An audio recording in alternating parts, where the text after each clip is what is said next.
Hey folks, welcome to another day, another unboxing. This is the Moto Edge Plus. Ta-da! Yes, I have one. Here's what the box looks like, and there's not much around. Motorola logo here, some stuff on the back, and Qualcomm stuff. iMaze at the bottom, so I'm not going to show you that. But let's unbox this together, shall we? Da-da-da-da-da-da-da. Nothing inside here. We've got the phone right here in the middle. And we've got a divider with some documentation. Let's see what's in here. So we've got a important consumer safety info, a SIM removal tool, a Motorola Edge Plus README, and something else, not sure. Legal, safety, regulatory stuff. Let's have a quick look at this just in case it's actually interesting. There we go. It shows you all the controls and all the different features, how to get started. Yeah, not bad at all. And so now let's look at the rest of the box. We've got a charging brick here. Now the phone supports up to 18-watt charging. So I'm assuming this is going to be an 18-watt charger, but I'll put it in here below to let you know what exactly the specs are on this. And we've got a USB cable right here. That's Type C, of course, as you can see there, Type C to Type A. Nothing too surprising here. I don't think there's anything else in this box. No headphones or any kind of other hardware. So let's take a look at the phone, shall we? There it is. So we can slide it out like that, nice and convenient. And ooh, that is a nice phone. Look at that. It's a fingerprint magnet, so I expect that it's going to get really messy really quickly. You see that triple camera system on the back with the Moto logo here? Yeah, very nice. So let's turn it on first, and I'll walk you through some of the features as it boots up. So the first thing to know, as you can see very clearly, this is a waterfall display. It's one of those kind of really intense waterfall displays that goes about halfway down the sides. You can see it there as it pulsates. There you go. So yeah, it's like the Mate 30 Pro basically. So there's the setup screen, and yes, so this is a 6.7-inch AMOLED display, 1080p, not Quad HD, 90 Hertz. So 6.7, very little bezels, tops and bottom. As you can see, it is got a hole punch camera here, 25 megapixel, f over 2.0, 0.9 microns. It does quad binning on that front camera as well, so that's kind of interesting. The only thing that's missing from this display is Quad HD. 90 Hertz is fine, 120 could be better, but honestly, once you're past 72 Hertz, it doesn't really matter too much in terms of fluidity. There's a headphone jack.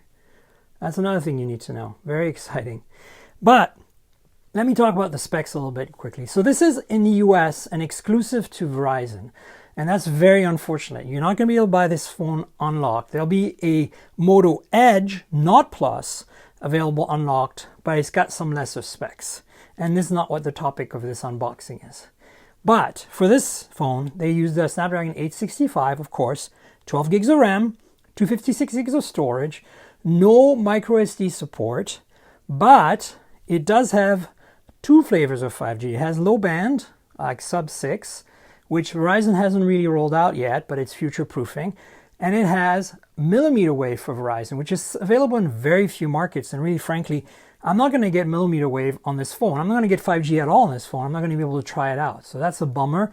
And that's because the markets for 5G on Verizon are extremely limited at this time. So as long as you're aware of that, if you decide to get this phone on Verizon, that your market probably won't have 5G support for a while, that's a good thing to know. All right, so that's it in terms of specs. Display, front camera. There's an in-display fingerprint sensor down here. You can't see it, but it's there. I'm going to talk about the cameras next, but I want to quickly talk about the battery. This has a 5,000 milliamp hour battery, which is pretty massive, which is great when 5G actually becomes a thing. But until then, you're going to easily get 2 days of use out of this phone. It's going to be pretty awesome. So let's look at the back real quick before I give you the tour of everything else. So that's what the phone looks like. There's two colors, this grayish color here and a kind of a purplish color as well. And then as you can see, this design is very, very slick. There is basically a glass sandwich here, glass front and glass back with an aluminum frame. And the cameras are quite bonkers as well. So the main camera here, it's clearly the big one, is a 108 megapixel sensor with f/1.8, 0.8 micron pixels, and of course OIS. And they quad bin these pixels 4:1 to get 27 megapixel photos with a 1.6 micron pixels. And of course, you know, that improves performance in low light significantly. Now, strangely, this is supposedly a very similar sensor to what we've seen on the Galaxy S20 Ultra, but on this phone, they're not doing 9:1 binning, they're doing 4:1 binning. So that's an odd little thing. Now we've got an ultra wide. One of these two is an ultra wide. That ultra wide is 16 megapixel, f/2.2, 1 micron pixel, and it has autofocus, which basically means you'll be able to do macro photography with this ultra wide. And the third camera is an 8 megapixel telephoto with 1 micron pixel, f/2.4 aperture, and a 3 times optical zoom. Of course, OIS as well, and autofocus, really cool stuff. Now in that little pod below, you can see there is an LED flash, and also, you can't really see it too well, but there is a depth sensing camera in there, basically a projector and receiver. So that's going to be helpful for things like AR and stuff like that. Now the Motorola logo in the back is not a fingerprint sensor like it is on a lot of Moto phones. But yeah, that's basically the specs on this beast, and a beast it is. It's a beautiful display. It's got stereo audio, so it's got the earpiece up here and a bottom firing speaker. So I should probably show you the edges. There is a USB Type-C port down here with the SIM slot and the main speaker firing down here. There's also a little microphone down there. I don't know if you see it. There it is.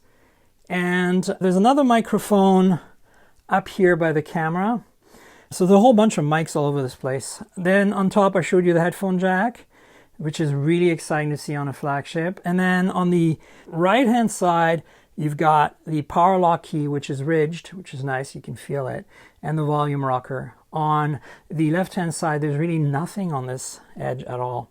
So that's the phone. That's the layout. That's what you have to look forward to. And I'm super excited. I think this is a really competitive phone for the money and the specs. My biggest gripe so far off the top of my head is that it doesn't come unlocked. You have to buy it through Verizon, and because of that, it supports millimeter wave, which makes it more expensive and complicated. And I really wish that they were making this phone available sub-6 only, you know, low band 5G unlocked for like $8.99 or $7.99, compete directly with OnePlus. So yeah, that's it, folks. Stay tuned for more unboxing, more videos, more content. As you know, most of the content on this YouTube channel is a complement to my podcast, Mobile Tech Podcast. So please subscribe to the channel, like this video, tell your friends, comment below, click the little notification icon below. And remember the podcast, mobiletechpodcast.com. We're on Google Podcasts, Apple Podcasts, Pocket Casts, Spotify, everywhere. Please subscribe to the podcast, tell your friends, all that good stuff. And that's it, folks. Stay tuned for more content soon. And until then, cheers, everybody.